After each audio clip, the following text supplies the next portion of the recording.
국제 금융시장에서 지금 가장 강력한 신호를 보내는 자산은 단연 금이다. 단순한 가격 상승이 아니다. 시장의 공기 자체가 바뀌고 있다. 국제 금현물 가격은 트로이온스당 400달러를 가볍게 넘어섰고, 이는 역사상 유례없는 속도이자 수준이다. 이 흐름은 곧바로 국내 시장으로 전이되며 금 한 돈 100만 원이라는 상징적 가격대를 현실의 문턱까지 끌어올렸다.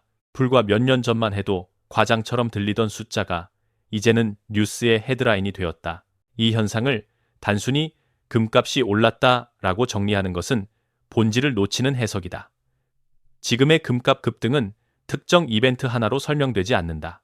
이는 여러 구조적 요인이 동시에 맞물리며 발생한 결과이며, 그 중심에는 글로벌 금융 질서에 대한 불신이 자리하고 있다. 다시 말해, 사람들은 더 이상 종이, 화폐와 숫자로 표시된 자산만으로 자신의 부를 지킬 수 있다고 믿지 않는다. 가장 먼저 짚어야 할 요인은 미국의 통화 정책이다. 미국 연방준비제도는 명확하게 금리 인하 기조로 방향을 틀었다.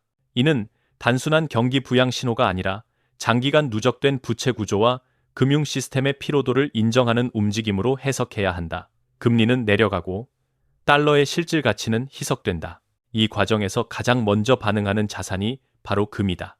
금은 이자를 주지 않지만 화폐 가치가 흔들릴 때는 오히려 이자를 주지 않는다는 점, 이 강점으로 작용한다. 두 번째 요인은 중앙은행의 움직임이다. 최근 수년간 전 세계 중앙은행들은 기록적인 규모로 금을 매입해왔다. 특히 신흥국과 비서구권 국가들이 달러 자산 비중을 줄이고 금 비중을 늘리는 흐름은 매우 명확하다. 이는 투자 차원의 판단이 아니라 국가 차원의 생존 전략에 가깝다. 외환 보유고의 안전판으로서 금을 다시 선택하고 있다는 사실은 현재 국제 금융 질서가 얼마나 불안정한지를 단적으로 보여준다. 여기에 지정학적 리스크가 겹친다. 중동, 동유럽, 남미를 포함한 여러 지역에서 동시에 긴장이 고조되고 있다. 최근에는 도널드 트럼프의 발언이 또 하나의 불확실성을 키웠다. 베네수엘라 정권을 압박하며 원유 수출 봉쇄와 추가 제재 가능성을 시사한 이 발언은 단순한 외교적 메시지를 넘어선다. 에너지 공급망의 불안, 원자재 가격의 변동성, 그리고 글로벌 인플레이션 재점화 가능성까지 동시에 자극하는 발언이었기 때문이다. 시장은 이런 정치적 신호에 매우 민감하게 반응하며 가장 안전하다고 여겨지는 자산으로 자금을 이동시킨다. 이 지점에서 중요한 특징 하나가 드러난다. 이번 금값 상승 국면에서는 금과 은이 동시에 폭등하고 있다는 점이다. 일반적으로 금이 오를 때 은은 상대적으로 뒤처지거나 산업 수요와 금융 수요 사이에서 엇갈린 움직임을 보이곤 한다. 그러나 지금은 다르다. 은 가격 역시 온스당 69달러 선까지 치솟으며 사상 최고치를 경신했다. 이는 단순한 귀금속 랠리가 아니라 실물 자산 전반에 대한 재평가가 시작되었음을 의미한다. 특히 은의 급등은 시장 내부의 불안을 더 명확히 드러낸다. 은은 금보다 변동성이 크고 투기적 자금이 더 쉽게 유입되는 자산이다. 그럼에도 불구하고 연간 상승률이 100%를 넘어섰다는 것은 시장 참여자들이 단기 가격 조정보다 지금 보유하지 않으면 위험하다는 심리에 더 크게 반응하고 있다는 뜻이다. 이는 1970년대 후반 오일 쇼크 이후 가장 강한 귀금속 랠리라는 평가가 나오는 이유이기도 하다. 국내 시장 역시 예외가 아니다. 순금 한돈 가격은 이미 90만 원을 넘어섰고 심리적 저항선이었던 100만 원은 더 이상 먼 숫자가 아니다. 금은방과 온라인 거래소에는 개인 투자자들의 문의가 급증하고 있으며 지금이라도 사야 하는가? 라는 질문이 쏟아지고 있다. 이는 단순한 투자 관심이 아니라 자산 방어에 대한 불안감이 대중화되었다는 신호로 해석해야 한다. 중요한 점은 지금의 금값 상승을 단기 과열이나 투기적 버블로만 치부하기 어렵다는 사실이다. 물론 조정은 언제든 발생할 수 있다. 그러나 지금 시장을 움직이는 동력은 수익을 내기 위한 욕심보다는 잃지 않기 위한 공포에 가깝다. 화폐 가치 하락, 지정학적 충돌, 에너지와 원자재 공급 불안이라는 세 가지 축이 동시에 작동하는 상황에서 금은 다시 한번 최후의 방어 자산으로 자리 잡고 있다. 이제 시장은 다음 질문으로 이동하고 있다. 이 상승은 어디까지 이어질 것인가? 그리고 우리는 이 흐름을 어떻게 바라봐야 하는가? 단기 가격에 집착할 것인지 아니면 구조적 변화의 신호로 읽어야 할 것인지에 따라 전략은 완전히 달라진다. 다음 부분에서는 전문가들이 왜 이번 금값 상승을 일시적 랠리가 아닌 구조적 전환으로 판단하는지, 그리고 그 배경에 무엇이 있는지를 더 깊이 분석해 보겠다. 지금의 금값 상승을 바라보는 시선은 분명히 갈리고 있다. 일부에서는 너무 많이 올랐다, 과열 구간이다 라고 말한다. 그러나 다수의 글로벌 자산 전략가와 거시경제 전문가들은 이번 흐름을 단순한 투기 국면으로 보지 않는다. 오히려 그들은 지금의 금값을 가격 상승이 아니라 가치 재평가라는 관점에서 해석하고 있다. 이 차이를 이해하지 못하면 현재 시장을 정확히 읽기 어렵다. 전통적으로 금 가격은 실질금리와 밀접한 관계를 가져왔다. 실질금리가 내려가면 금은 상승하고 실질금리가 올라가면 금은 눌린다는 단순한 공식이 오랫동안 작동해왔다. 그러나 최근 시장에서는 이 공식이 점점 힘을 잃고 있다. 이유는 명확하다. 실질금리라는 지표 자체가 더 이상 투자자들의 신뢰를 받지 못하고 있기 때문이다. 공식 통계로 계산된 인플레이션과 체감 인플레이션의 괴리가 커졌고, 중앙은행이 제시하는 물가 안정 목표에 대한 신뢰도 역시 크게 흔들리고 있다. 이러한 환경에서 금은 다시 화폐의 대안으로 기능하기 시작했다. 과거 근본 위제가 붕괴된 이후 금은 오랫동안 주변 자산으로 밀려나 있었다. 그러나 지금 시장은 다시 묻고 있다. 과연 지금 우리가 사용하는 화폐는 무엇에 의해 가치가 보장되는가? 이 질문에 명확히 답하기 어려워질수록 금의 존재감은 커질 수밖에 없다. 전문가들이 이번 상승을 구조적 변화로 보는 또 하나의 핵심 이유는 수요의 성격 변화다. 과거 금 랠리의 주체는 주로 개인 투자자와 헤지펀드였다. 그러나 이번 사이클의 중심에는 중앙은행과 국부펀드가 있다. 이들은 단기 수익을 노리지 않는다. 수십 년 단위의 통화 안정성과 국가 신용을 기준으로 움직인다.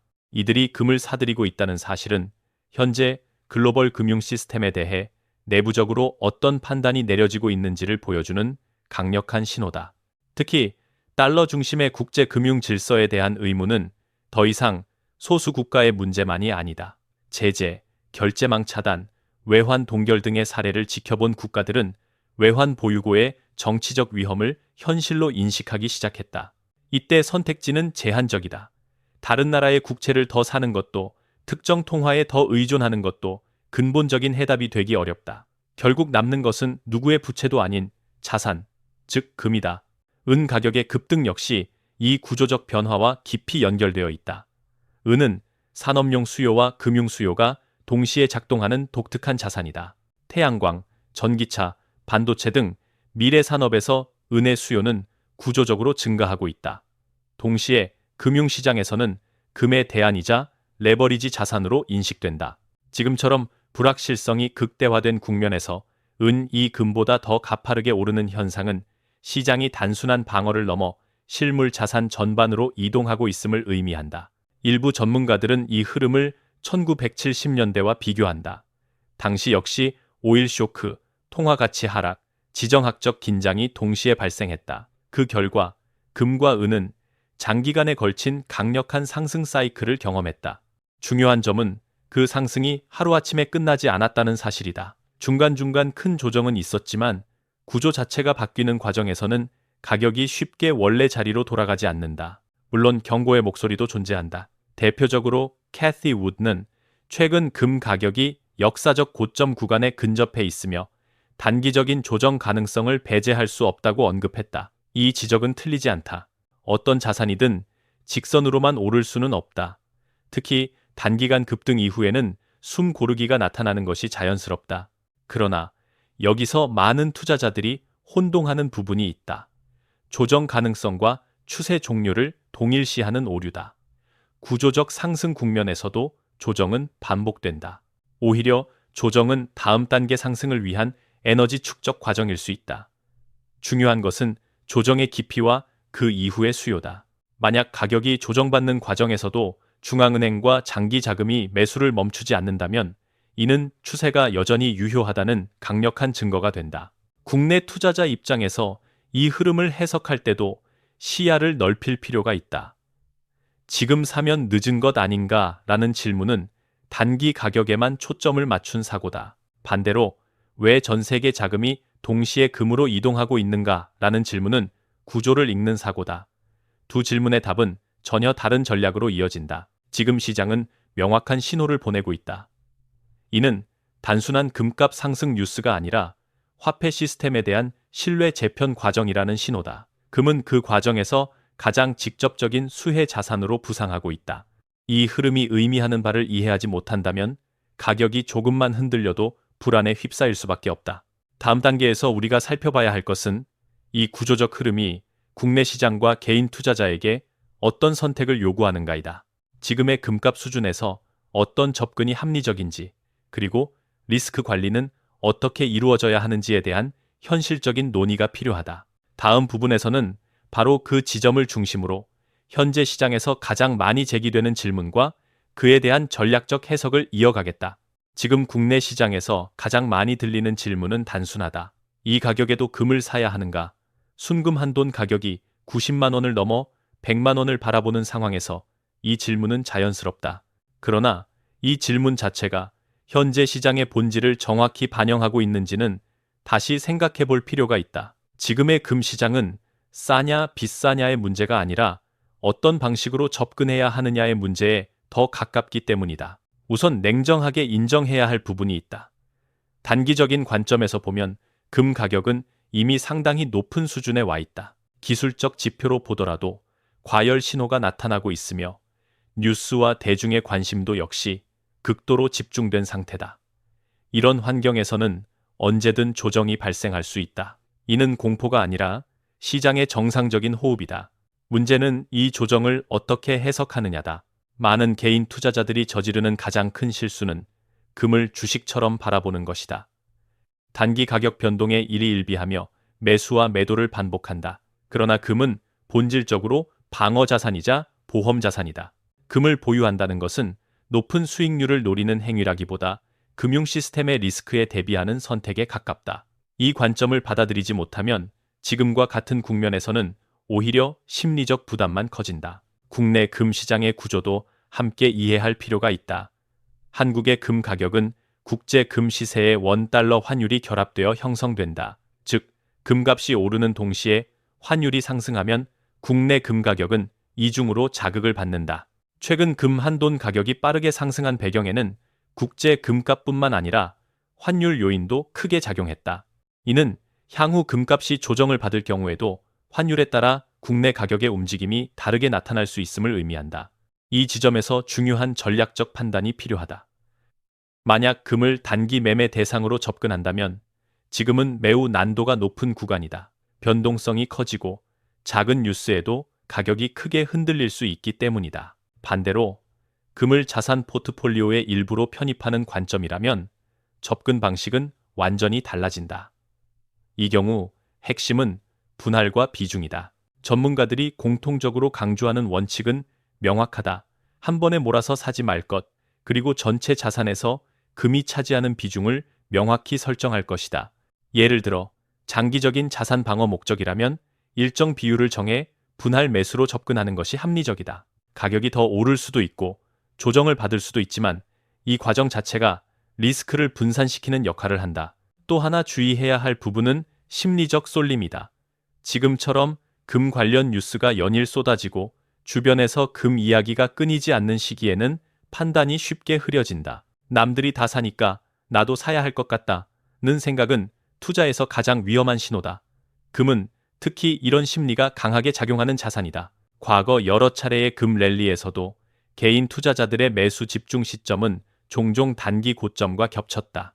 그렇다고 해서 지금의 상승 흐름이 곧 끝난다고 단정할 수도 없다. 앞서 살펴본 것처럼 현재의 금값 상승은 구조적인 배경을 가지고 있다.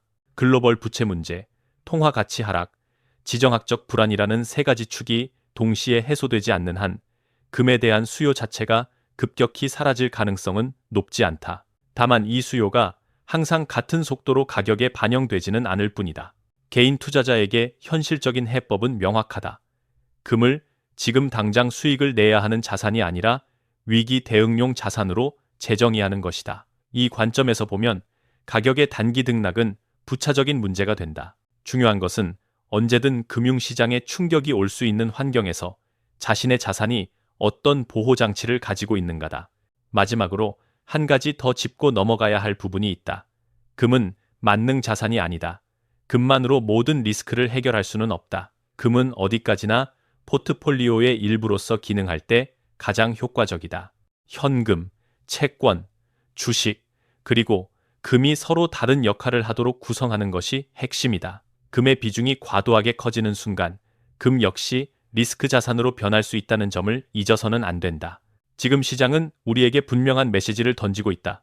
이는 지금 당장 살아도 아니고 이제 끝났다도 아니다. 메시지는 훨씬 냉정하다. 금융 환경이 구조적으로 변하고 있으며 그 변화에 대비할 준비가 되어 있는가라는 질문이다. 이 질문에 어떻게 답하느냐에 따라 금을 바라보는 시선과 전략은 완전히 달라질 것이다.